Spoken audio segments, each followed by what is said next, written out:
Do you know how James K. Polk, the 11th President of the United States, shaped America's borders and changed its future forever? For Polk's transformative presidency, uncovering his ambitious vision, the Mexican-American War, and the deepening divisions that set the stage for the Civil War. Part 1. Early Life and Political Beginnings. James Knox Polk was born on November 2, 1795, in Pineville, North Carolina, to Samuel and Jane Knox Polk. Born into a family of modest means, James was the eldest of 10 siblings, which meant that he carried the weight of responsibility from an early age. Samuel Polk, his father, was a prosperous farmer and surveyor who later moved the family to the Duck River area of Tennessee, seeking better opportunities. Growing up in this frontier setting, James Polk learned the values of hard work, perseverance, and resourcefulness that would later define his political career. Though the family's move to Tennessee offered new prospects, young James faced a significant personal challenge: his health. From a young age, Polk suffered from various ailments, including gallstones, which led to a difficult surgery without anesthesia at the age of 17. This experience left a profound impact on him, shaping his determination and resilience. Despite these early struggles, James Polk's intellectual abilities shone through. His father, recognizing his potential, supported his education, even though formal schooling options in the frontier were limited. At 18, Polk enrolled in the Presbyterian Academy in Columbia, Tennessee, where he quickly distinguished himself as a dedicated and disciplined student. He later transferred to the University of North Carolina at Chapel Hill, where he joined the Dialectic Society, an organization that fostered debate and oratory skills. These skills would prove crucial throughout his political career. Graduating with honors in 1818, Polk returned to Tennessee with a law degree, prepared to carve out a future for himself. Under the mentorship of Felix Grundy, a prominent Nashville lawyer, Polk began practicing law. However, it was his passion for politics that eventually drew him away from the legal profession. By the early 1820s, he had become involved in local Democratic circles, aligning himself with the populist ideals of Andrew Jackson, who was also from Tennessee.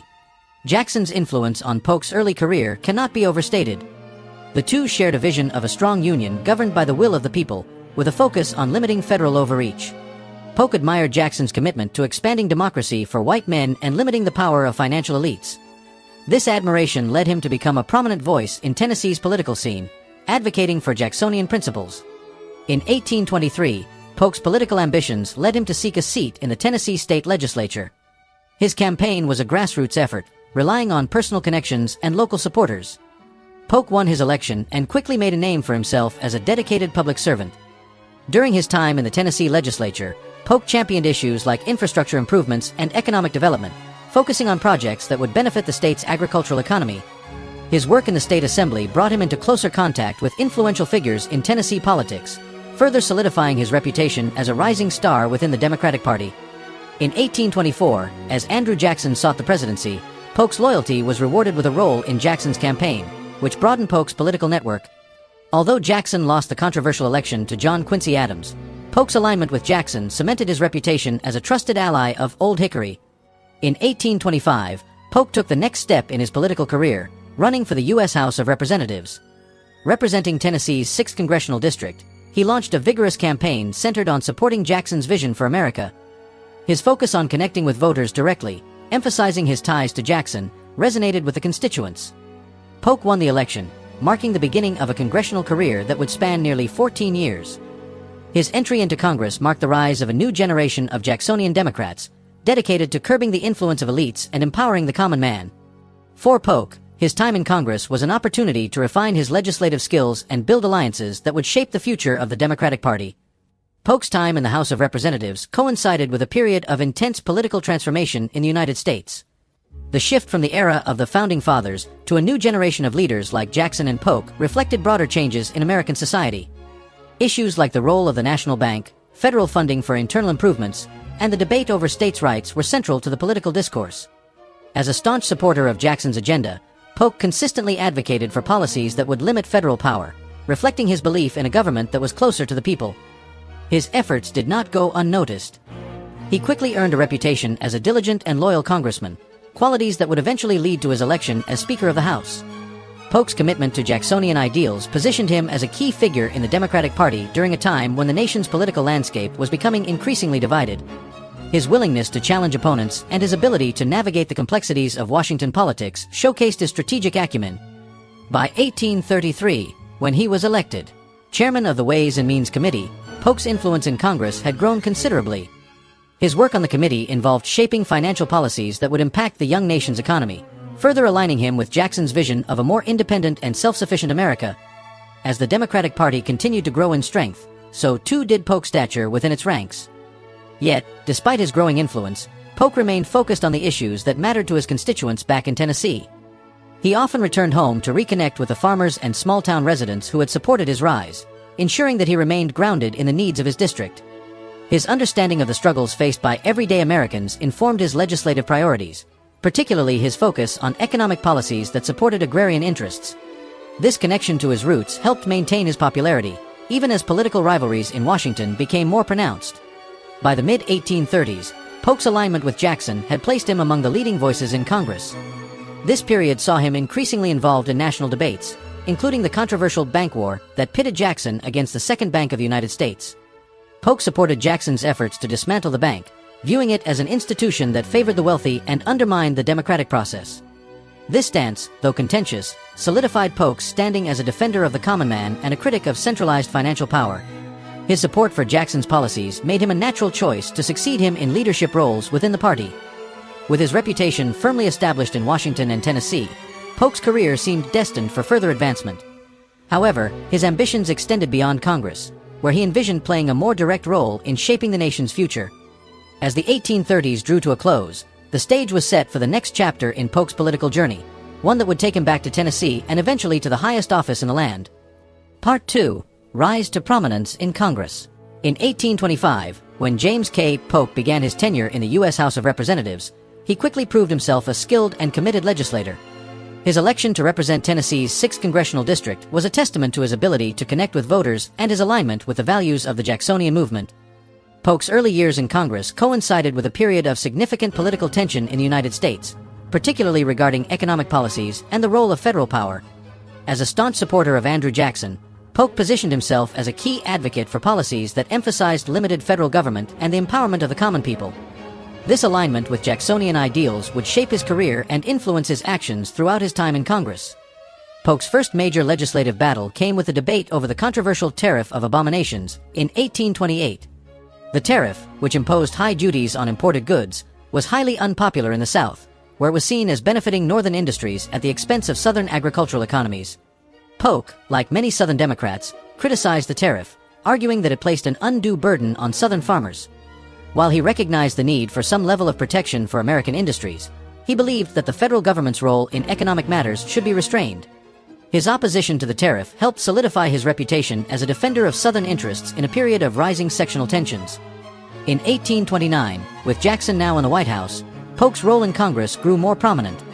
His loyalty to Jackson's agenda was unwavering, and he became one of the president's most reliable allies on Capitol Hill. This relationship was crucial as Jackson sought to implement his vision for a more democratic and less elitist government. One of the most contentious issues during this time was the debate over the recharter of the Second Bank of the United States. Polk, in line with Jackson's views, opposed the bank, seeing it as an institution that disproportionately favored wealthy interests over the needs of ordinary citizens. Polk's opposition to the bank became a defining feature of his congressional career. He argued that the bank wielded too much influence over the nation's economy and that its control of federal funds allowed it to manipulate markets in ways that could harm small farmers and laborers. His speeches on the House floor were characterized by a fervent commitment to limiting the power of financial elites. This position endeared him to Jackson, who valued Polk's willingness to stand up to powerful interests. It also earned him respect within the Democratic Party as a principled advocate for Jacksonian democracy. As Polk's influence in Congress grew, so did his responsibilities. In 1833, he was appointed chairman of the Ways and Means Committee, a powerful position that allowed him to shape the financial policies of the United States. As chairman, Polk played a critical role in supporting Jackson's efforts to withdraw federal funds from the Second Bank and place them in state banks, often referred to as pet banks. This move was part of Jackson's broader strategy to dismantle the power of the bank and decentralize federal control over the nation's finances. Polk's support was instrumental in advancing this agenda, helping to ensure that Jackson's vision of economic reform was carried out. The controversy surrounding the bank war was not without consequences. It contributed to a significant political realignment in the United States, leading to the formation of the Whig Party, which positioned itself as a counter to Jackson's Democratic Party. The Whigs, who supported a more active role for the federal government in economic development, clashed with Democrats like Polk over issues of economic policy and states' rights. These debates over the scope of federal power would continue to shape the political landscape throughout Polk's time in Congress. Despite the contentious atmosphere, Polk's ability to articulate his party's positions and build coalitions made him a key figure in the Democratic leadership. Polk's efforts in Congress did not go unnoticed, and his reputation as a skilled legislator and loyal Jacksonian earned him a new role in 1835. That year, he was elected Speaker of the House of Representatives, making him the presiding officer of the lower chamber and one of the most powerful figures in Congress. Polk's tenure as Speaker was marked by his determination to maintain order and advance the Democratic Party's legislative agenda, even as the nation grappled with deep political divisions. As Speaker, he was responsible for overseeing debates and ensuring that the legislative process ran smoothly, a task that required both strategic acumen and a deep understanding of parliamentary rules. During his time as Speaker, Polk continued to champion Jacksonian principles, focusing on issues like the reduction of federal spending, opposition to internal improvements funded by federal dollars, and support for the independence of state governments. His leadership style was characterized by a commitment to party discipline and an insistence on loyalty to democratic principles. This approach often put him at odds with Whig members of Congress, who accused him of using his position to stifle debate and push through the Democratic agenda. Nevertheless, Polk's effectiveness as Speaker helped solidify his standing within the Democratic Party and demonstrated his ability to navigate the complexities of national politics. One of the most challenging aspects of Polk's time as Speaker was managing the growing tensions between the North and South over issues like tariffs and slavery. While Polk was a Southern Democrat and a slaveholder himself, he recognized the need to maintain a delicate balance between competing regional interests. He often sought to broker compromises on contentious issues, though his sympathies ultimately lay with the South's desire for greater autonomy in determining its own economic and social policies. This balancing act was a precursor to the more intense sectional conflicts that would dominate American politics in the years following Polk's presidency. Polk's time as Speaker also coincided with the rise of the Whig Party as a major political force. The Whigs, led by figures like Henry Clay, posed a significant challenge to the Democrats' control of Congress and the White House. As a result, Polk's role as Speaker required him to navigate an increasingly polarized political environment, where partisan divisions often made legislative progress difficult. His ability to maintain party unity in the face of Whig opposition was a testament to his leadership skills and his deep understanding of the political dynamics of the time. However, the rise of the Whigs also foreshadowed the intense political battles that would shape the next phase of Polk's career. By the late 1830s, Polk's ambitions began to extend beyond Congress. He had built a strong base of support in Tennessee and developed a national reputation as a defender of democratic ideals. Yet, as the political landscape continued to shift, he recognized that his future lay not in Washington, but back in Tennessee, where new opportunities awaited. His decision to step down as Speaker in 1839 marked the end of one chapter of his career and the beginning of another. This move set the stage for his run for governor of Tennessee, a position that would serve as a critical stepping stone on his path to the presidency. As Polk left Washington to pursue his gubernatorial ambitions, he did so with the knowledge that he had made a significant impact on the nation's legislative body. His years in Congress had shaped his understanding of the complexities of American politics and prepared him for the challenges that lay ahead. While his time as Speaker was not without controversy, it solidified his reputation as a leader willing to fight for his principles and his party. The experience and connections he gained during this period would prove invaluable as he took on new challenges in Tennessee, where his next political battles awaited. Part 3. Governorship of Tennessee. James K. Polk's decision to return to Tennessee and run for governor in 1839 marked a turning point in his political career. After spending years in Congress and serving as Speaker of the House, he sought a position where he could wield executive power and address the needs of his home state more directly. Tennessee, like much of the United States, was facing a period of economic upheaval, stemming from the Panic of 1837, a financial crisis that had triggered widespread economic hardship. Many Tennesseans struggled with debt and foreclosures, and the state's agricultural economy was reeling from the downturn. Polk's campaign for governor focused on providing relief to struggling farmers and reviving the state's economy through practical reforms. Polk's campaign was intense and personal. Unlike his earlier runs for Congress, which had relied more on his reputation and connections, the gubernatorial race required him to engage with voters across the state. He traveled extensively, meeting with farmers, merchants, and community leaders, building a platform that emphasized support for internal improvements like roads and canals to stimulate economic recovery. His focus on infrastructure projects was aimed at making Tennessee more competitive by improving transportation routes that connected rural areas with markets. Additionally, he advocated for a balanced approach to state finances, emphasizing fiscal responsibility while also seeking ways to support economic development. One of Polk's key opponents in the 1839 gubernatorial race was Newton Cannon, a member of the Whig Party and the incumbent governor. Cannon had served as governor since 1835 and had become a popular figure, but the economic turmoil of the late 1830s weakened his standing. Polk capitalized on the dissatisfaction among voters, portraying Cannon's administration as ineffective in addressing the economic crisis. The campaign between Polk and Cannon was marked by heated debates and political rallies, where both candidates made their case to the electorate. Polk's ability to articulate a clear vision for Tennessee's future and his reputation as a dedicated public servant gave him an edge in a close race.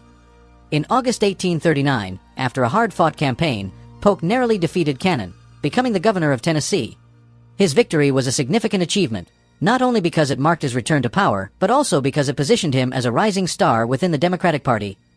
As governor, Polk faced the challenge of delivering on the promises he had made during his campaign. He inherited a state government that was deeply divided along party lines, with Whig opposition to many of his initiatives.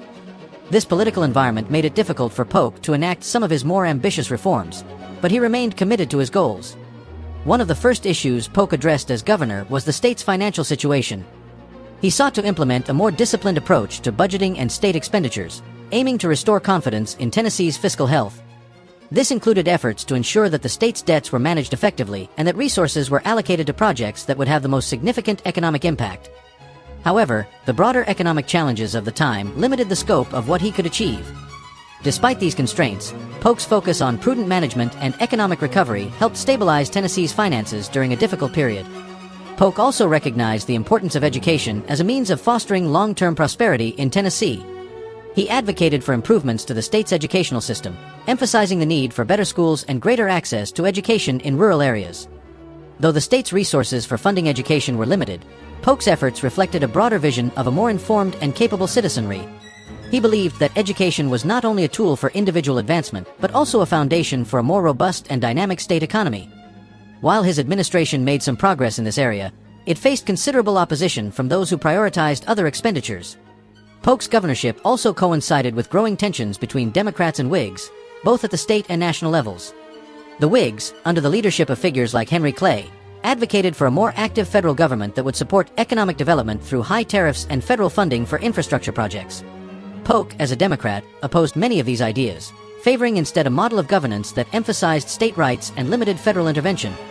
This ideological divide was mirrored in Tennessee politics, where Polk's administration faced resistance from Whig legislators on many issues.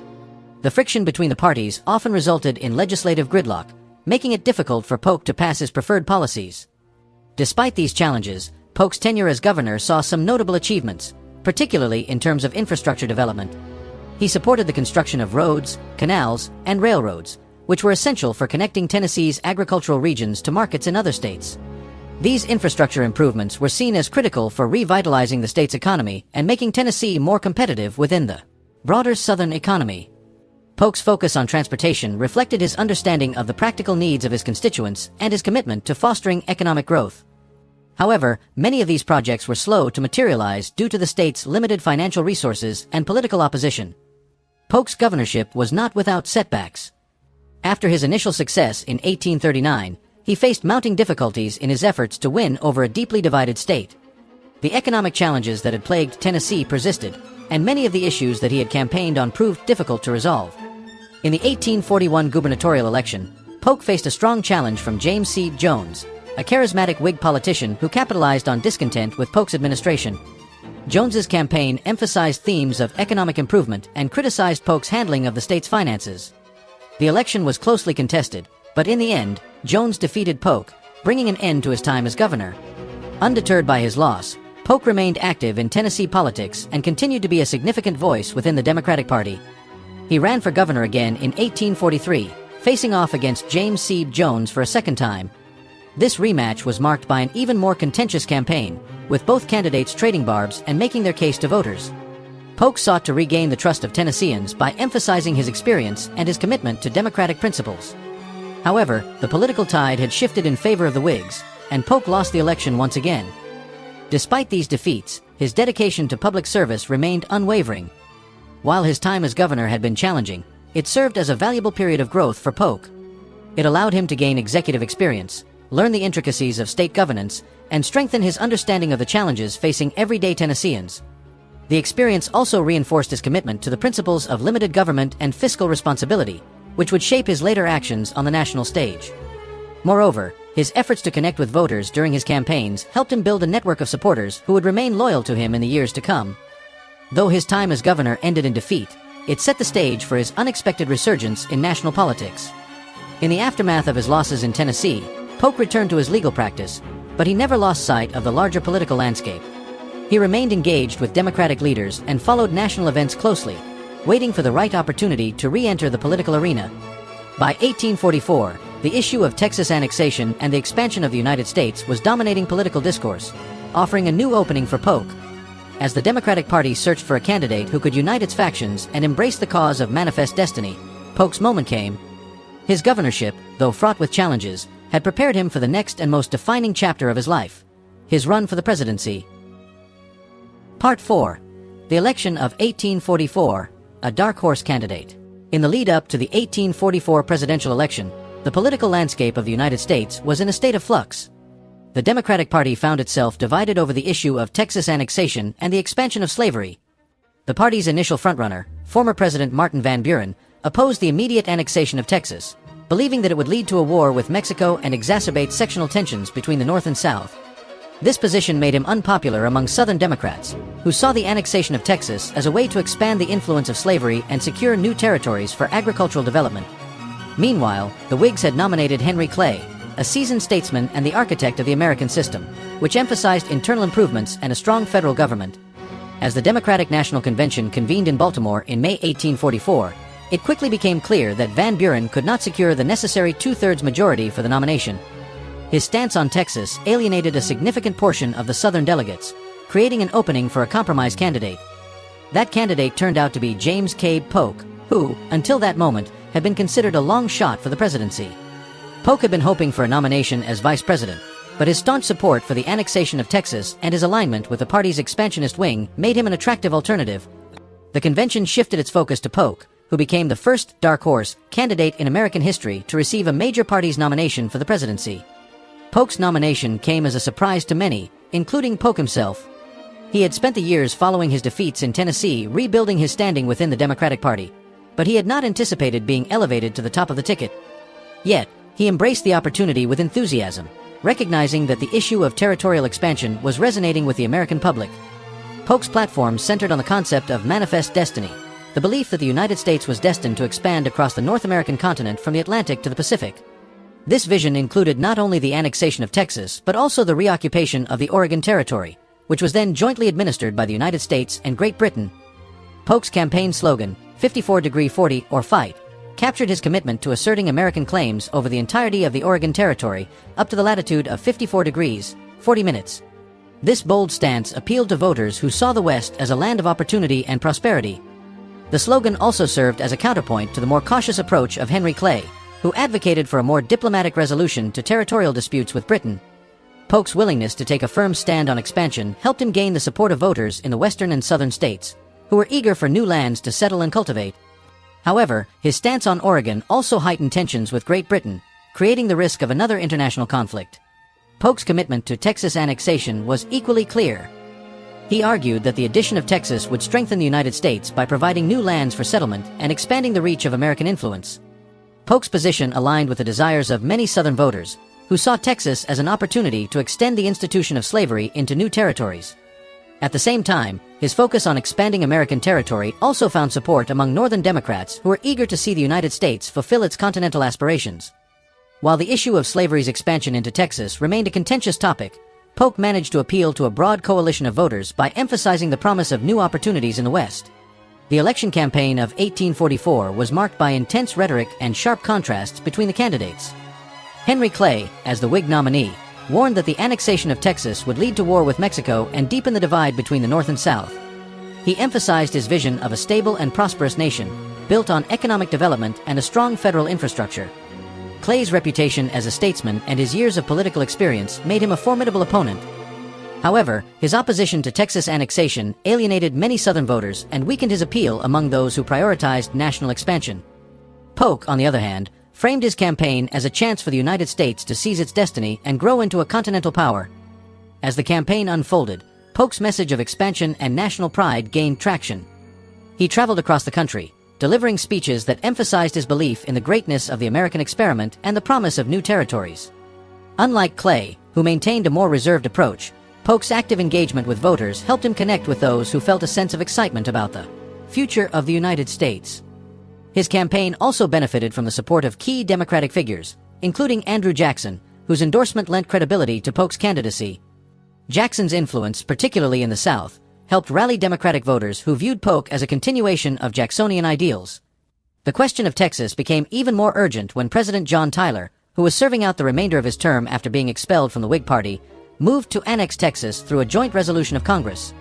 Tyler's efforts to secure Texas's admission to the Union gave Polk an unexpected boost. It underscored the reality that annexation was within reach, making Polk's promise to bring Texas into the United States seem more credible. At the same time, it put pressure on Henry Clay, whose opposition to annexation now seemed increasingly out of step with the momentum of events. Polk used this to his advantage, positioning himself as the candidate who would complete what Tyler had started. The election results were incredibly close. On November 5, 1844, James K. Polk won the presidency with a narrow margin in both the popular and electoral vote. He received 49.5% of the popular vote compared to Clay's 48.1%, with a total of 170 electoral votes to Clay's 105. Key to Polk's victory were the states of New York and Pennsylvania, where Democratic voters turned out in large numbers, swayed by his promises of expansion and new opportunities. The election marked a turning point in American politics, with the Democratic Party embracing a vision of aggressive territorial growth that would shape the future of the nation. For Polk, the victory was a validation of his belief that the American people were ready to embrace a bold vision of manifest destiny. Polk's election represented more than just a personal triumph. It was a statement about the direction in which the United States was heading. His campaign had successfully tapped into the national spirit of optimism and the belief that the country's future lay in the West. It also underscored the deep divisions within the country over issues like slavery and the role of federal power. As Polk prepared to take office, he faced the daunting task of turning his campaign promises into reality, including the challenge of managing the implications of annexing Texas and negotiating the future of the Oregon Territory. While he had won the support of voters with his vision, the path ahead was fraught with potential conflicts both at home and abroad. The election of 1844 set the stage for one of the most consequential presidencies in American history.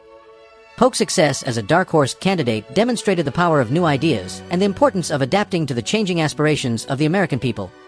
It also highlighted the centrality of the expansionist vision that would define the nation's identity throughout the 19th century.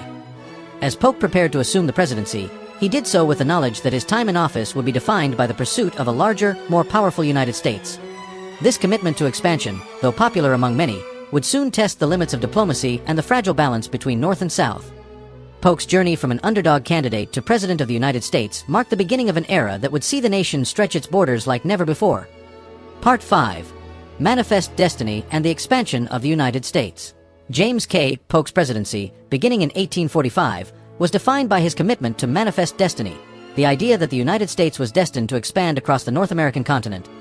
This belief in territorial expansion was not merely a campaign slogan, but a guiding principle that shaped Polk's approach to governance. He saw the acquisition of new lands as essential to the nation's growth, providing opportunities for settlement, agriculture, and trade. Polk's vision of manifest destiny centered on three primary goals: the annexation of Texas, the acquisition of California and the New Mexico Territory for Mexico, and the settlement of the Oregon boundary dispute with Great Britain. Achieving these goals would dramatically reshape the map of the United States and solidify its status as a continental power. The annexation of Texas was one of the first major issues Polk addressed upon taking office. While Texas had been admitted into the Union just before Polk's inauguration, the move had provoked anger from Mexico, which still considered Texas a rebellious province. Mexico's refusal to recognize Texas's independence and its annexation by the United States created an immediate diplomatic crisis. Polk, however, viewed the annexation as a necessary step in the expansion of American territory and was prepared to defend the decision. He believed that incorporating Texas into the Union would strengthen the United States by extending its territory and providing access to the valuable lands of the Southwest. Despite the tensions with Mexico, Polk's administration began working to establish Texas's western and southern boundaries, particularly along the Rio Grande, which Texas claimed as its border. Polk's ambitions extended beyond Texas. He had his sights set on acquiring the vast and fertile lands of California and New Mexico. These territories, then part of Mexico, held strategic significance, especially California, with its access to the Pacific Ocean and potential as a gateway for trade with Asia. Polk believed that control of the Pacific coast was essential for the United States' long-term economic interests and its ability to compete with European powers. He initially sought to purchase California and New Mexico through diplomacy, sending an envoy, John Slidell, to Mexico City with an offer to buy the territories for up to $25 million. However, the Mexican government refused to meet with Slidell, viewing the United States' actions as aggressive and unjustified. The diplomatic impasse only heightened tensions between the two nations. Meanwhile, Polk was also focused on resolving the Oregon Territory dispute with Great Britain. The territory, which stretched from present-day California to Alaska, had been jointly occupied by the United States and Britain since the early 19th century. Polk's campaign slogan, 54°40 or fight, had promised to assert American claims to the entire territory up to the latitude of 54 degrees, 40 minutes. However, as president, Polk recognized the risks of pushing too aggressively, particularly the possibility of war with Britain while tensions with Mexico were already rising. He decided to pursue a diplomatic settlement, and in 1846, the United States and Great Britain reached an agreement to divide the Oregon Territory at the 49th parallel. This compromise avoided conflict with Britain while still securing significant lands for American settlement in the Pacific Northwest. With the Oregon issue resolved, Polk turned his full attention to Mexico and the prospect of expanding American territory in the Southwest. The refusal of Mexico to sell California and New Mexico, combined with disputes over the Texas border, made war seem increasingly likely. Polk ordered American troops under General Zachary Taylor to advance to the Rio Grande, the disputed border between Texas and Mexico. When Mexican forces attacked Taylor's troops in April 1846, Polk seized the opportunity to ask Congress for a declaration of war, arguing that American blood had been shed on American soil. On May 13, 1846, Congress declared war on Mexico, marking the beginning of the Mexican-American War. For Polk, the war represented a chance to achieve his goal of expanding the United States across the continent. The Mexican-American War was fought on multiple fronts, with American forces achieving a series of decisive victories. General Taylor's forces pushed into northern Mexico, capturing key cities like Monterrey, while another American army led by General Winfield Scott marched on Mexico City itself. In the West, troops under the command of Colonel Stephen Kearny and explorer John C. Fremont moved into California, taking control of the territory with relative ease. By September 1847, American forces had captured Mexico City, effectively ending organized Mexican resistance. The success of the U.S. military campaign forced the Mexican government to negotiate, paving the way for the Treaty of Guadalupe Hidalgo. The treaty, signed in February 1848, resulted in Mexico ceding California, New Mexico, and other parts of the Southwest to the United States. In exchange, the United States agreed to pay Mexico $15 million and assume certain American claims against the Mexican government. The acquisition of these new territories was the crowning achievement of Polk's expansionist agenda. The United States gained over 500,000 square miles of territory, extending from the Rio Grande to the Pacific Ocean. The addition of California was particularly significant, as it provided the United States with valuable ports like San Francisco and access to trade routes across the Pacific. The new lands also contained vast natural resources, including fertile farmland, gold, and other minerals that would attract settlers in the coming years. The discovery of gold in California in 1848, just months after the end of the war, triggered a massive influx of settlers and helped solidify the American presence in the region. For Polk, the realization of Manifest Destiny was a personal triumph and a fulfillment of the vision he had set out to achieve as president. However, the rapid expansion of American territory also brought new challenges and controversies. The question of whether slavery would be allowed in the newly acquired territories quickly emerged as a divisive issue. The Wilmot Proviso, a proposal to ban slavery in any territory acquired from Mexico, was introduced in Congress in 1846, sparking fierce debate between northern and southern legislators. Although the proviso ultimately failed to pass, it highlighted the deepening divide between free and slave states, foreshadowing the sectional conflicts that would later lead to the Civil War. Polk himself was a slaveholder and believed that the question of slavery's expansion should be determined by the settlers in each territory, a position that left many in the North unsatisfied. Polk's commitment to territorial expansion also had significant consequences for the indigenous peoples of the newly acquired lands. As settlers poured into California, Texas, and the Southwest, Native American communities faced displacement, violence, and the loss of their traditional lands. The spread of American settlements into these regions disrupted existing social structures and introduced new challenges, such as disease and conflict with encroaching settlers. While Polk's focus was on the expansion of the United States and the opportunities it provided to American citizens, the impact on Native peoples was devastating. The push for Manifest Destiny came at a profound cost to the original inhabitants of the land. Despite the controversies surrounding his policies, Polk achieved nearly all of the territorial goals he had set for his presidency. The United States emerged from his administration as a much larger and more powerful nation, with its borders stretching from the Atlantic to the Pacific. The realization of manifest destiny under Polk's leadership helped transform the country into a continental power, setting the stage for its future economic and demographic growth. However, the expansion also deepened the divisions within the nation over slavery, contributing to the rising tensions that would eventually lead to civil conflict.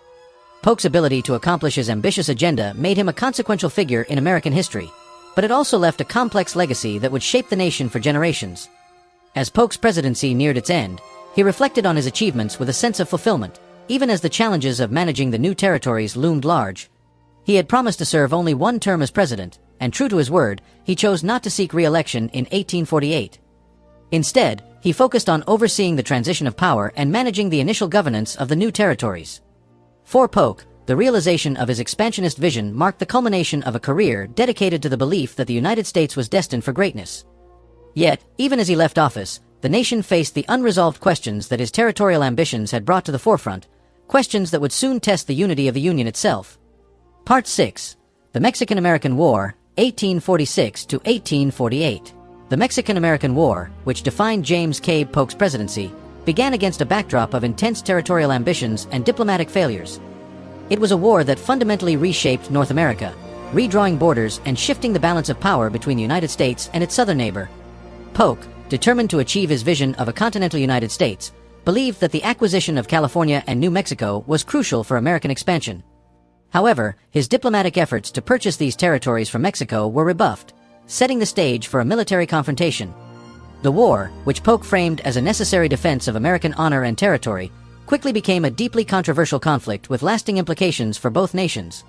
Polk's approach to the war was shaped by his frustration with Mexico's refusal to negotiate. After the Mexican government declined to meet with John Slidell, Polk's envoy to purchase California and New Mexico, tensions escalated along the disputed Texas border. The United States and Mexico had conflicting views on where Texas ended and Mexico began. While Texas, supported by the United States, claimed the Rio Grande as its southern boundary, Mexico insisted that the border lay farther north at the Nueces River. To assert America's claim to the disputed region, Polk ordered General Zachary Taylor to move his troops to the Rio Grande. This move was intended to provoke a response from Mexico, and it did. In April 1846, Mexican forces crossed the Rio Grande and attacked a detachment of Taylor's troops, resulting in American casualties. Polk seized on this incident, declaring that Mexico had shed American blood upon American soil and requesting a declaration of war from Congress. On May 13, 1846, Congress voted to declare war on Mexico, plunging the United States into a conflict that would last for nearly 2 years. The war was widely supported in the South and West, where many Americans believed that the acquisition of new lands would bring economic opportunity and secure the nation's future. However, the war also had its critics, especially in the North. Prominent figures like Henry David Thoreau and Abraham Lincoln denounced the war as an act of aggression designed to expand slavery into new territories. Lincoln, then a young congressman, challenged Polk's justification for the war, demanding to know the precise spot where American blood had been shed. These critiques reflected the growing divide between North and South over the issue of territorial expansion and its relationship to slavery. The Mexican-American War was fought on multiple fronts, with American forces achieving a series of victories that quickly turned the tide in favor of the United States. General Zachary Taylor, leading the Army of Occupation, won important battles at Palo Alto, Resaca de la Palma, and Monterrey, solidifying American control over northern Mexico. Taylor's success made him a national hero and a potential political rival to Polk, who worried about the general's growing popularity. Meanwhile, a separate campaign led by Colonel Stephen Kearny captured Santa Fe and secured control over New Mexico without facing significant resistance. Kearny then marched west toward California, where American settlers, along with explorer John C. Fremont, had already begun a revolt against Mexican authorities. By the end of 1846, California was under American control, fulfilling one of Polk's key territorial ambitions. The war's most significant military campaign, however, was led by General Winfield Scott, who devised a daring plan to invade Mexico from the sea. Scott's forces landed at the port of Veracruz in March 1847, beginning a grueling march inland toward Mexico City. The invasion was marked by a series of difficult battles, including the siege of Veracruz, the Battle of Cerro Gordo, and the fierce fighting at Chapultepec.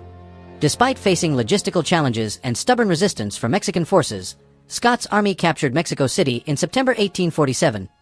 The fall of the Mexican capital effectively ended organized Mexican resistance and forced the Mexican government to negotiate.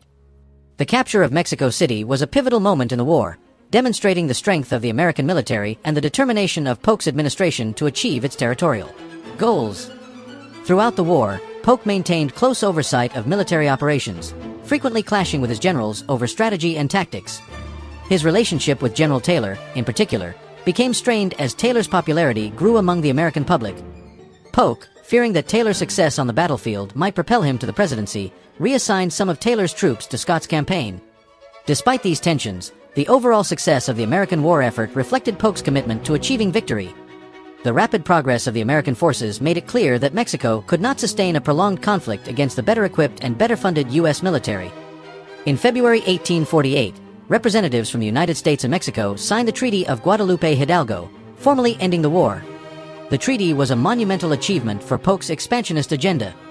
It required Mexico to cede nearly half of its territory, including present-day California, Nevada, Utah, Arizona, and parts of Colorado, New Mexico, and Wyoming. In exchange, the United States agreed to pay Mexico $15 million and assumed responsibility for American claims against Mexico. The treaty's terms reshaped the map of North America, establishing the Rio Grande as the border between Texas and Mexico and bringing vast new lands under American control. For Polk, the treaty represented the culmination of his vision for a United States that stretched from sea to shining sea. However, the treaty's ratification was not without controversy. The acquisition of such a large amount of territory intensified debates over the extension of slavery into the new lands.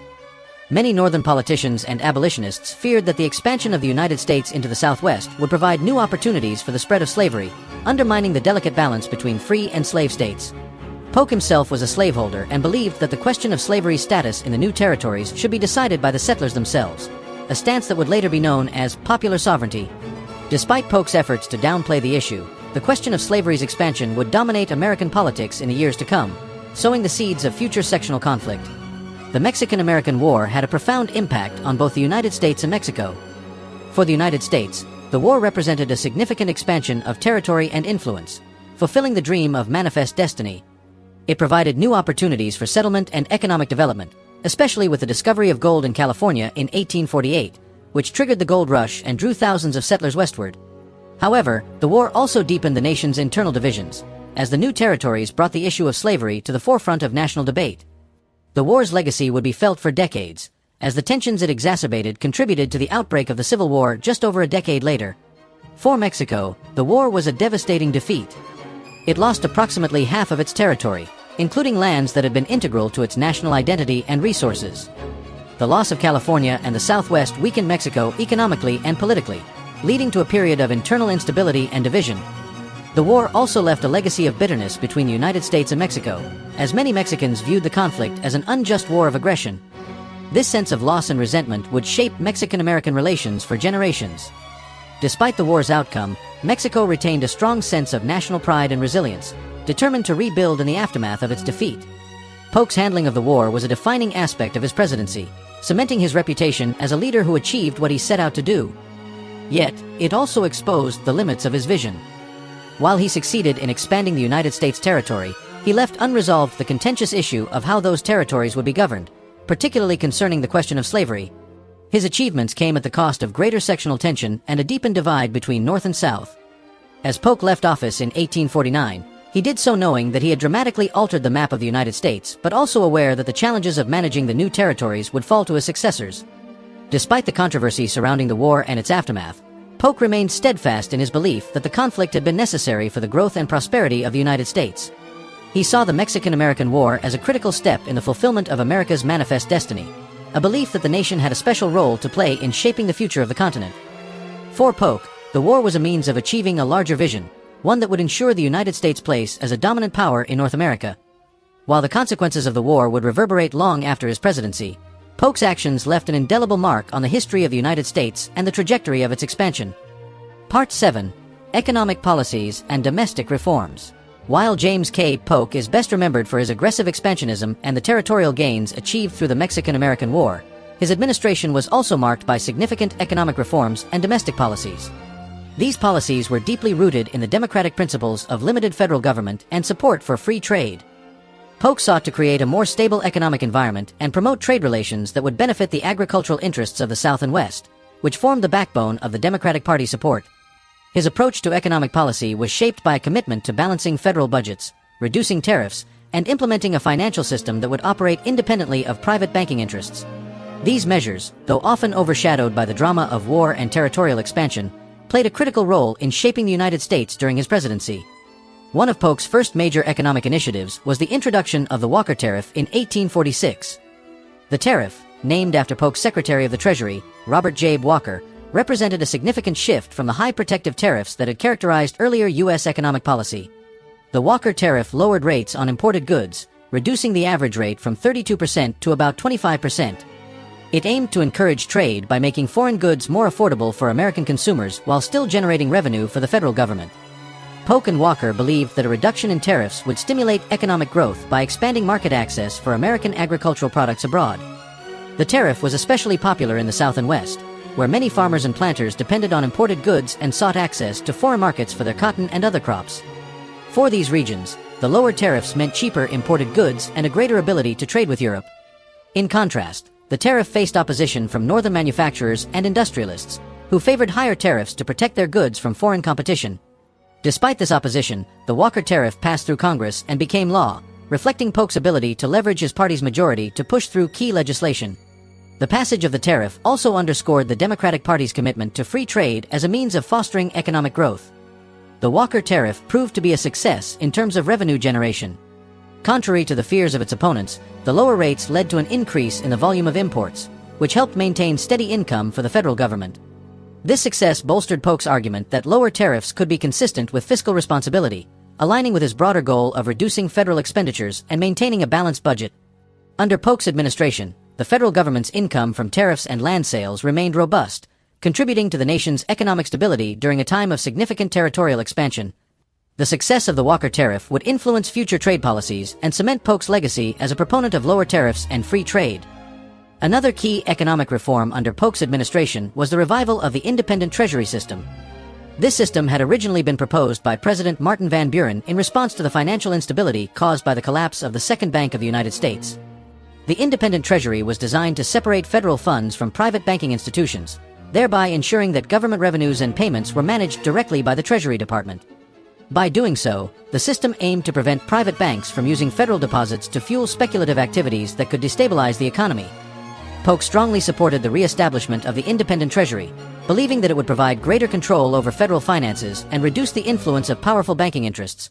In 1846, Congress passed legislation to reinstate the independent treasury system, which required federal revenues to be deposited in government-controlled vaults rather than private banks. This reform marked a return to the Democratic Party's emphasis on limited government and reduced involvement in the banking sector. It also reflected Polk's commitment to maintaining a clear separation between the federal government's financial operations and the private banking industry. By ensuring that federal funds were kept separate from private banking activities, the independent treasury system sought to stabilize the economy and protect the federal government from the speculative practices that had contributed to earlier financial crises. The re-establishment of the independent treasury was significant for its long-term impact on the U.S. financial system. It provided a framework for managing federal funds that remained in place until the creation of the Federal Reserve in the early 20th century. While the independent treasury did not completely eliminate economic instability, banking panics and downturns would continue to affect the nation. It represented an important step toward a more stable and predictable system of managing federal finances. For Polk, the successful implementation of the independent treasury was a major accomplishment that aligned with his vision of a financially sound federal government. It also helped reinforce the Democratic Party's reputation as a defender of fiscal discipline and economic stability. Polk's administration also made strides in expanding the country's infrastructure, particularly in the area of communication and transportation. While he generally opposed the use of federal funds for large internal improvement projects, he recognized the importance of infrastructure for the country's growth and development. Under Polk's leadership, the federal government supported the expansion of the telegraph, which was revolutionizing communication across the United States. In 1847, the first telegraph line connecting the East Coast to the Mississippi River was completed, making it possible to transmit messages across great distances in a matter of minutes. This technological advance had a profound impact on commerce, politics, and society, as it enabled faster communication between distant regions of the country. In addition to the telegraph, Polk's administration oversaw the continued expansion of the nation's transportation networks. The construction of roads, canals, and railroads helped connect the newly acquired Western territories with the rest of the United States, facilitating the movement of goods and people. While most of these projects were funded by state governments or private companies, Polk's policies of lower tariffs and territorial expansion indirectly supported the development of a more integrated national economy. The improvements in transportation and communication during his presidency played a crucial role in fostering economic growth and helping the United States emerge as a continental power. Despite these successes, Polk's economic policies were not without their critics. His emphasis on free trade and reduced tariffs alienated northern industrialists, who saw their interests undermined by competition from foreign goods.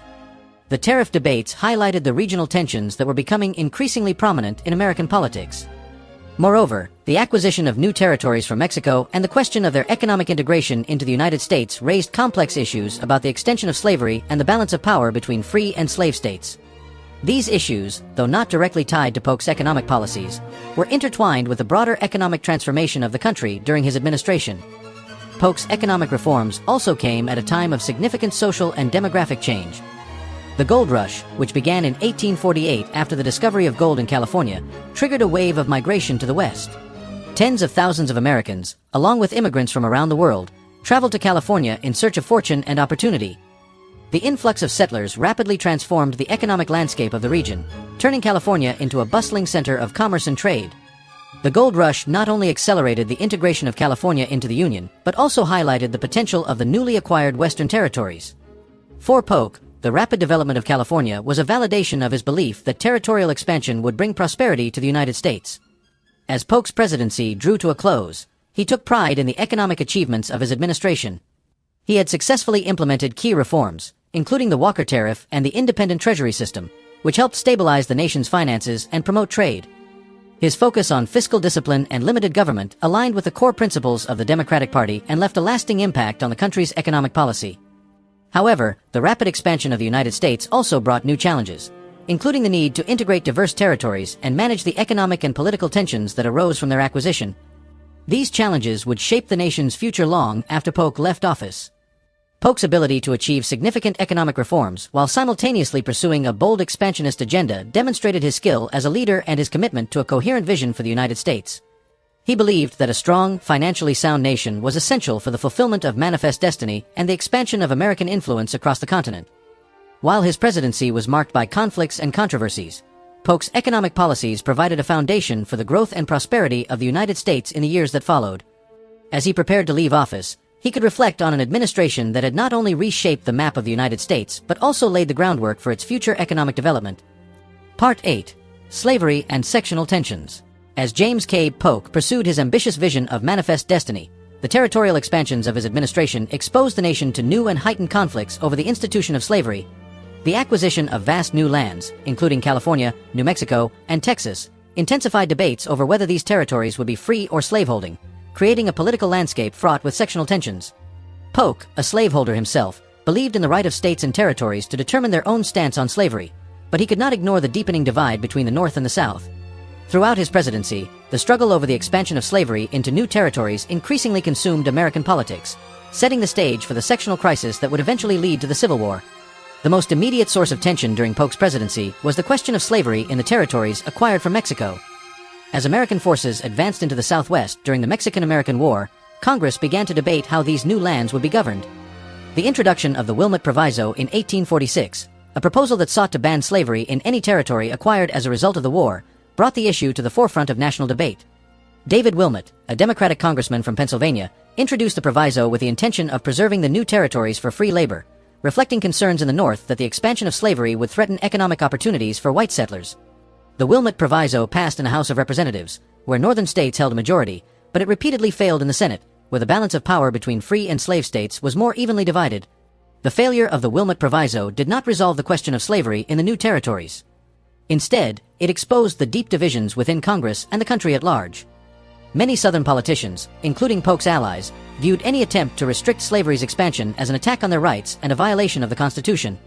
They argued that the federal government had no authority to dictate whether a territory could allow slavery and that such decisions should be left to the people who settled there.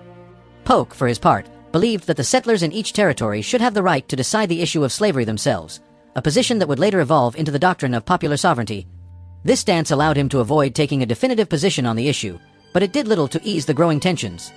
While the debate over the Wilmot Proviso raged, other events further highlighted the divisions between North and South.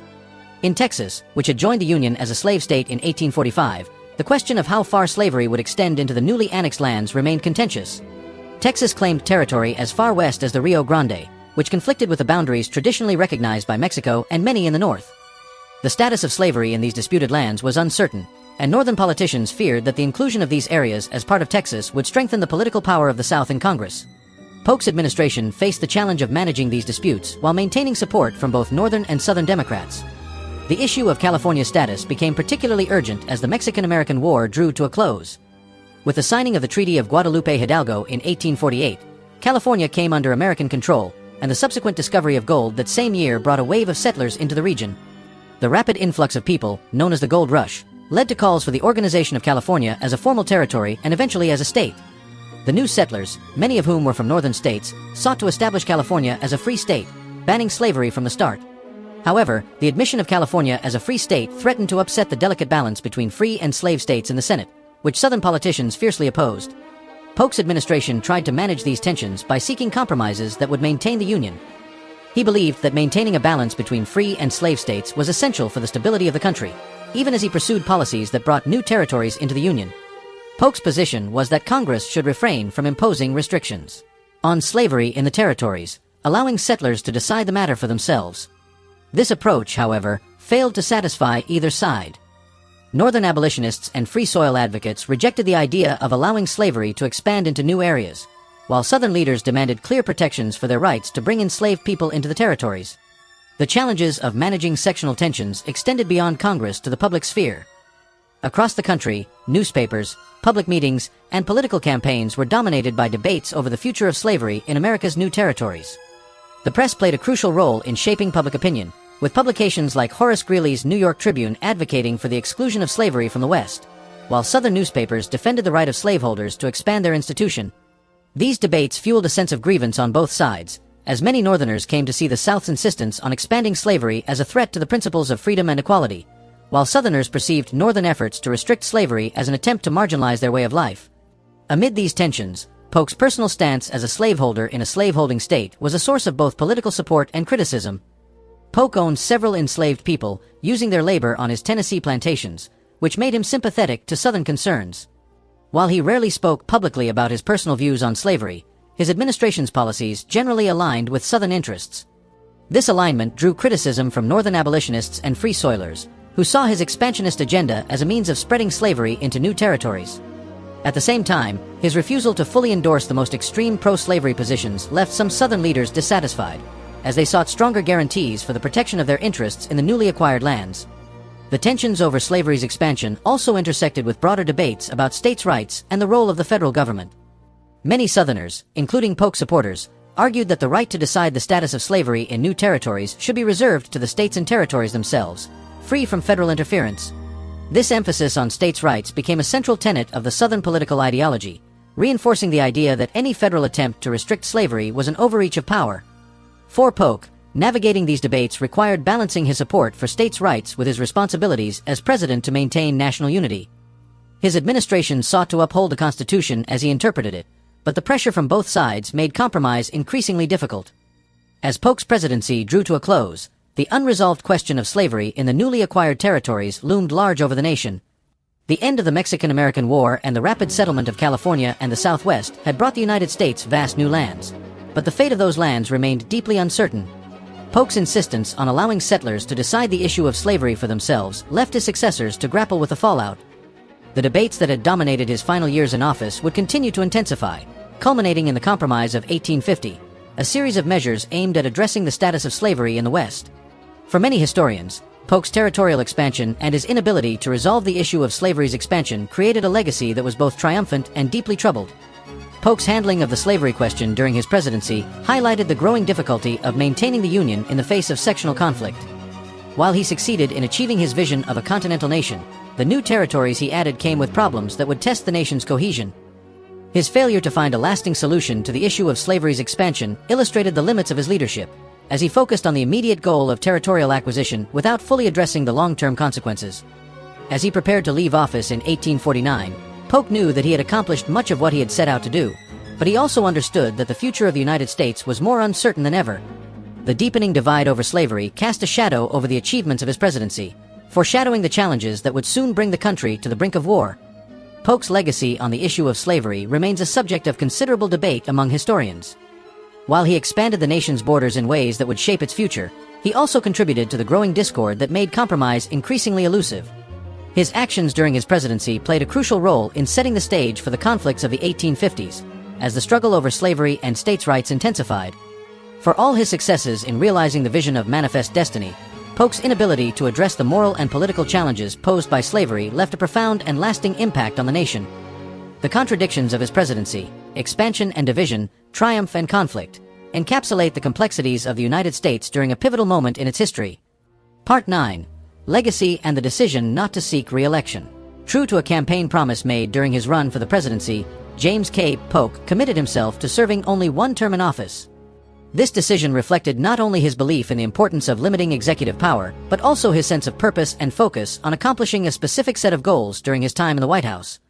Polk viewed his presidency as a mission to fulfill the territorial and economic ambitions that had defined his campaign, particularly the realization of manifest destiny. By the time his term drew to a close, he had achieved many of the objectives he set out to accomplish. The annexation of Texas, the acquisition of the Oregon Territory, and the territorial gains following the Mexican-American War had expanded the United States to the Pacific Ocean, completing his vision of a continental nation. However, the challenges and controversies that accompanied these achievements left Polk with a complex legacy and a deeply divided country. Polk's decision not to seek re-election was unusual for a president who had achieved such significant accomplishments. Most presidents of the era sought a second term to solidify their legacies and continue their agendas. Yet, Polk's commitment to serving only a single term reflected a sense of duty and discipline that had characterized his entire career. He believed that by voluntarily stepping down, he would set an example for future presidents to follow, emphasizing the principle that no individual should hold too much power for too long. This decision was influenced in part by his admiration for Andrew Jackson, who had served 2 terms but advocated for a limited presidency as a means of preserving democratic principles. For Polk, stepping aside after 1 term was a way to ensure that he remained true to the promises he had made to the American people. Polk's single-minded focus on achieving his goals during his time in office took a significant toll on his health. The pressures of overseeing the Mexican-American War, negotiating the acquisition of new territories, and managing the economic and political complexities of the rapidly expanding United States placed immense physical and mental strain on him. Unlike some of his predecessors, Polk did not delegate much authority, preferring to remain closely involved in the daily operations of his administration. This hands-on approach, while effective in achieving his ambitious agenda, left him exhausted by the end of his term. Friends and associates noted that Polk appeared visibly aged and worn by the time he left office, having poured every ounce of his energy into fulfilling his presidential duties. As his time in the White House came to an end, Polk focused on ensuring a smooth transition of power. The election of 1848 had resulted in the victory of Zachary Taylor, the Whig candidate and one of the military heroes of the Mexican-American War. Taylor's election marked a shift in the political landscape, as many voters sought stability and reconciliation following the contentious debates over the expansion of slavery and the rapid changes brought about by Polk's policies. Despite the differences between Polk and Taylor, the outgoing president worked to facilitate a peaceful handover, recognizing the importance of preserving the continuity of government. Polk hoped that Taylor's administration would maintain the territorial gains that had been secured during his presidency, even as he understood that the new president would face challenges in managing the issues that had been left unresolved. Polk's final months in office were marked by a mixture of satisfaction and concern. He took pride in the fact that he had accomplished nearly all of the major goals he had outlined at the start of his presidency. The territorial expansion of the United States had been achieved on a scale that few could have imagined at the beginning of his term. The United States now stretched from the Atlantic to the Pacific, with the new territories offering opportunities for settlement, trade, and economic development. Polk believed that his administration had laid the groundwork for a new era of American prosperity and influence on the world stage. However, he also understood that the very expansion he had championed had exacerbated the sectional tensions between North and South, particularly over the issue of slavery. The rapid acquisition of new territories had brought to the forefront questions about the future of slavery in the West. Polk's insistence on leaving the status of slavery in these territories to the settlers themselves did not resolve the underlying conflicts. Instead, it left the issue to be fought over by future politicians, including those in the incoming Taylor administration. The tensions over slavery that had been simmering throughout Polk's term would soon explode into a national crisis with the debate over the Compromise of 1850. For many of Polk's contemporaries, his legacy was closely tied to the territorial gains that he had secured for the United States, but the price of that expansion, greater divisions and the seeds of civil conflict, cast a shadow over his accomplishments. Despite these challenges, Polk remained convinced that the expansion of the United States had been both necessary and just. He believed that the fulfillment of manifest destiny was a testament to the nation's strength and its unique role in shaping the future of North America. For Polk, the addition of new territories was not merely a matter of national pride. It was also a means of ensuring that the United States would remain competitive in a world increasingly dominated by European empires. The ports of California and the natural resources of the Southwest, he believed, would provide economic opportunities that would benefit future generations of Americans. He saw his presidency as a pivotal moment in the history of the United States, one that would set the stage for the country's emergence as a global power. After leaving office in March 1849, Polk returned to his home in Nashville, Tennessee. He looked forward to enjoying a quieter life after years of intense political activity, hoping to spend time with his wife, Sarah, and manage his plantation. However, his health had deteriorated significantly during his presidency, and the transition back to private life proved to be short-lived. Just 3 months after leaving the White House, Polk fell ill with cholera, a disease that was spreading through the South at the time. Despite the best efforts of his doctors, he succumbed to the illness on June 15, 1849, at the age of 53. His death came as a shock to many who had expected him to enjoy a long retirement after achieving so much in his political career. Polk's death marked the end of a life dedicated to public service, but his legacy continued to shape the nation long after he was gone. Historians have often debated the impact of Polk's presidency, with some praising his determination and strategic vision in expanding the United States, while others criticize his role in precipitating a war with Mexico and deepening the divisions over slavery. His supporters argue that Polk's focus on manifest destiny allowed the United States to fulfill its potential as a continental power, creating opportunities for growth and prosperity. They point to the economic and strategic benefits of acquiring California, the Pacific Northwest, and the Southwest as evidence of Polk's success. Critics, however, highlight the human cost of Polk's expansionist policies. The Mexican-American War resulted in significant loss of life on both sides, and the acquisition of new territories led to the displacement of Native American communities and the disruption of their traditional ways of life. Additionally, the expansion of the United States during Polk's presidency deepened the sectional conflicts that would eventually lead to the Civil War. For many, Polk's legacy is inextricably linked to the unresolved question of slavery's place in the West and the divisions that would tear the nation apart a little more than a decade after his death. This tension between the triumph of expansion and the tragedy of division makes Polk's presidency one of the most complex and consequential in American history. Polk's decision not to seek re-election remains a point of interest for historians and political observers. It reflected both his belief in the importance of limited executive power and his confidence in having accomplished what he set out to do. By stepping down after one term, Polk set a precedent for a president who saw the office not as a path to personal power, but as a means to achieve specific goals for the country. His legacy, then, is one of a president who achieved much in a short time, but who left behind challenges that would shape the nation's future. As he passed into history, Polk left a country that was larger and more powerful than before, yet one that faced new uncertainties and divisions that would test the strength of the Union. For better or worse, the United States that emerged from Polk's presidency was a nation poised for both greatness and conflict, a nation whose future would be shaped by the achievements and contradictions of his time in office. Part 10. Final Days and Historical Assessment. After leaving the presidency in March 1849, James K. Polk looked forward to a retirement marked by rest and reflection. His time in office had been defined by tireless work and a focus on achieving a sweeping vision for the United States, but the exertions of his presidency had taken a severe toll on his health.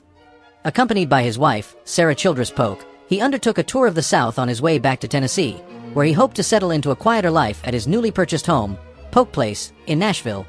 The couple was warmly received by supporters during their journey, a testament to the admiration many held for his accomplishments despite the controversies that had surrounded his time in office. However, the joy of returning home was short-lived. In Nashville, the Polks settled into their new home, a large estate that James had envisioned as a peaceful retreat after years in the political arena. He planned to spend his retirement managing his plantation and enjoying the company of friends and family. Yet, less than 3 months after leaving the White House, Polk's health began to decline rapidly. In the summer of 1849, a cholera epidemic swept through Nashville, and despite efforts to avoid exposure, Polk contracted the illness. Cholera, a disease that spread rapidly through contaminated water and unsanitary conditions, often proved fatal in the 19th century. On June 15, 1849, Polk succumbed to the disease at the age of 53, making him one of the youngest presidents to die after leaving office. His death came as a shock to the nation, which had not expected such a sudden end for a man who had played a central role in shaping the country's future. Polk's funeral was a significant event in Tennessee, attended by numerous political figures, friends, and citizens who came to pay their respects. His wife, Sarah, was left to manage Polk Place alone, where she would live for another 42 years, guarding her husband's legacy and memory. She preserved his papers and maintained the estate as a place of remembrance, ensuring that his contributions to the nation would not be forgotten. Sarah Polk became a respected figure in her own right, offering advice to political leaders and serving as a symbol of the Polk legacy. Her dedication helped to shape the way future generations would remember her husband's life and achievements. The years following Polk's death saw the nation grappling with the complex legacy of his presidency. Historians and political analysts have often been divided in their assessments of Polk's impact, reflecting the dual nature of his accomplishments and the challenges that followed them. On one hand, Polk is often praised for his clear vision and determination. He was a president who set ambitious goals, territorial expansion, economic reform, and the fulfillment of manifest destiny, and accomplished nearly all of them within his 4-year term. His ability to achieve such significant results in a short time is often cited as evidence of his effectiveness and strategic acumen. Unlike many leaders who were content with incremental progress, Polk was willing to take bold steps that reshaped the nation's boundaries and its future. Polk's most enduring legacy lies in the territorial expansion of the United States.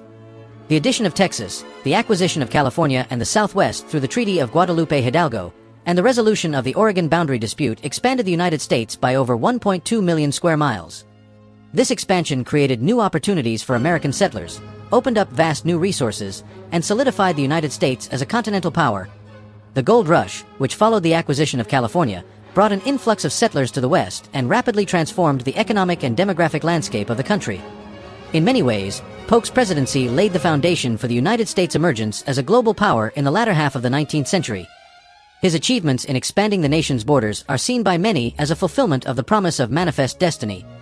However, the territorial gains that Polk achieved came with significant costs, both for the United States and for the people who lived in the lands that came under American control. The Mexican-American War, which Polk had justified as a defense of American claims and honor, resulted in a large loss of life and left a legacy of bitterness in Mexico. Many Mexicans viewed the war as an act of aggression, and the loss of half of Mexico's territory in the Treaty of Guadalupe Hidalgo left deep scars in the nation's collective memory. The war also had a devastating impact on Native American communities in the newly acquired territories. As American settlers moved west, they displaced indigenous populations, disrupting traditional ways of life and leading to new conflicts over land and resources. The expansion that Polk championed often came at the expense of those who had lived in the West long before it became part of the United States. The most significant and enduring challenge of Polk's expansionist legacy was the intensification of sectional tensions between the North and South. The acquisition of new territories reignited debates over the extension of slavery, debates that had simmered during Polk's presidency but exploded into national crises after his departure. While Polk had tried to navigate a middle ground by advocating for settlers' rights to determine the status of slavery, his administration's actions brought the issue to the forefront of American politics. The questions left unresolved by Polk's policies contributed to the debates over the Compromise of 1850, which sought to address the status of slavery in the newly acquired territories. These tensions continued to fester throughout the 1850s, eventually leading to the outbreak of the Civil War in 1861. Many historians argue that while Polk succeeded in expanding the nation's borders, he did so without adequately addressing the divisions that his policies would deepen. Polk's critics also point to the way his single-minded focus on territorial acquisition overshadowed other important aspects of governance. His administration's emphasis on expansion left little room for addressing the social and economic changes that accompanied rapid growth. The influx of settlers into the West, the rise of new industries, and the shifting dynamics of American society required a nuanced approach that Polk, by focusing on achieving his territorial goals, often neglected. His presidency did not engage deeply with the emerging challenges of industrialization, urbanization, and immigration that would become central issues in the decades to follow. This narrow focus on a few core goals, while effective in achieving them, left other aspects of the country's development to be addressed by his successors. Yet, for all the criticisms and controversies, Polk's presidency stands as a defining chapter in the history of the United States. He transformed the nation's geography and altered its trajectory, turning it into a country that stretched from the Atlantic to the Pacific. His willingness to embrace risk and pursue bold actions set him apart from many of his contemporaries, and his achievements had a lasting impact on the country's identity. Whether viewed as a visionary leader or a deeply divisive figure, Polk's time in office remains a subject of fascination and debate. His legacy is one of ambition, accomplishment, and the complexities that come with trying to balance national growth with the challenges of unity and justice.